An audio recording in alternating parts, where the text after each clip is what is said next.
Now, Darren, we are bracing for the next round of the storm coming in later tonight. And we just saw one of the two main threats coming our way, Andrea. The downed trees are a pretty big risk tonight. And in terms of being able to do anything directly about that in the moment, there's not much you can do if a tree is going to come down. The flooding aspect of that, you have a lot of choices. And there's going to be a lot of time over the next 18 hours where if you're on the road, you're likely going to encounter some roadways where you can't tell how deep the water is, and this is one of those times to really heed the advice and the warnings. Turn around, because that's where the overwhelming majority of issues happen when people get impacted during a flood. It's in your car. All right, let's see how this is going to play out. We'll take a look at Futurecast, and the leading edge of the showers gets here by about 9 o'clock tonight. But the real window that I'm trying to stress here for when we get into the main event of this fairly significant storm is going to be between midnight and 8 a.m. So here we are at midnight, and the storm's focus at this point is primarily North Bay. But it doesn't stay there. North Bay gets it first, and they get enough. There's widespread flooding concerns by tomorrow morning in the North Bay, even as the storm continues to move south. Here we are at 3 a.m., and this is probably prime time for the whole thing. This is when everybody's getting widespread, steady, heavy rain. And the wind will be at its strongest right now. We're going to be hitting gusts near 40 miles an hour. And once we get towards 7 a.m., we're now getting into the heart of the commute. And there's still a heavy focus of rain here, but it's shifted a little south. It's down here primarily in the South Bay at this point, and shortly after that, the North Bay is going to get a break. And once we get to about 10 a.m., we're all going to get a break. So here's some good news on this.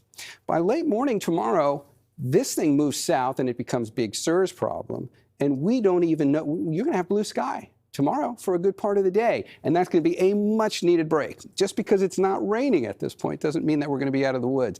We will have already seen plenty of rises on streams and creeks, and there's going to be plenty of street flooding from this overnight. That's what's going to impact the majority of us the most directly. I'm going to get to this phase of the storm next, because after we get the clearing on Monday, we're not done. There's more coming in on Tuesday morning. But first, here's the other aspect tonight in the main event. When we're really kind of experiencing the worst this storm has to throw away. We looked at the rain at midnight. Here's the wind. That gets us to 12:30, 30 to 40 mile an hour gusts between midnight and about 3 a.m. That window right there in the cover of darkness. So the majority of problems we're going to have with trees, and there will be a lot of trees going down with this. This is the one thing that we've noticed and learned the hard way. After several years of drought, the trees are so stressed and so vulnerable to this. It's kind of like, in that sense, it is a perfect storm to get down trees. That's going to be the number one concern overnight if you've got to be on the roads. In addition to the flooding, I don't want to rate one over the other. They're both just about as important. So the high wind warning goes until we get to Monday morning at 10 a.m. We've already looked at the top wind speeds on that. The flood advisory goes until Tuesday at 4. We've spent a lot of time talking about streams and creeks and street flooding. We've talked about the Russian River through Guerneville a lot, and you can see the peak of the crest of that river right there. You see where the line gets above that red dashed line? That's when we're likely going into flood stage there. And that's like Tuesday morning through the afternoon. We now need to shift our focus and bring on another one.